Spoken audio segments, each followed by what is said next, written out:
So now we talk about the impact just in general of what misogyny and internalized misogyny does to the world at large. These gender-based prejudices can lead to a lack of cooperation. You'll see that's when we have a lot of people talking about, oh, the gender wars, like it's men against women, men versus women, and there's this contention. And then we can't actually come together as a society. We can't actually come together as men and women because one is on one side, one is on the other side. Then we have the people in the middle also fighting amongst each other. So when we perpetuate these stereotypes, these negative viewpoints of each other, all we do is draw further and further apart. We don't have that mutual respect for each other. And it's not good for society. It's not good for future generations.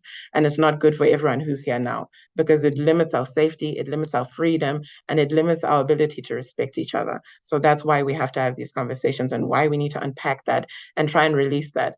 Even within yourselves, try and think about the stereotypes you hold and how you're contributing as well. And do your best to move away from that so that you're not contributing to these negative statistics we're looking at and these negative outcomes for other men and women and boys and girls.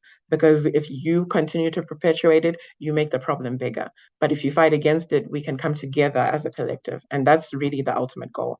So overcoming these prejudices involves educating each other about gender equality and the harmful effects it has. The more we know what harm we're doing, the more we can cut it where it is and we can stop it from happening altogether. So we have to work together to do it. Neither one of us can just do it alone. It is important to have that unity with amongst each other.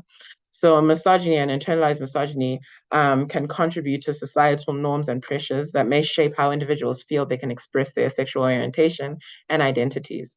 However, it's important to clarify that these prejudices do not directly determine or influence an individual. So it doesn't mean because this is the stereotype, you immediately have to fit that mold. You can make the decision to be exactly who you are. You can show up as your authentic self.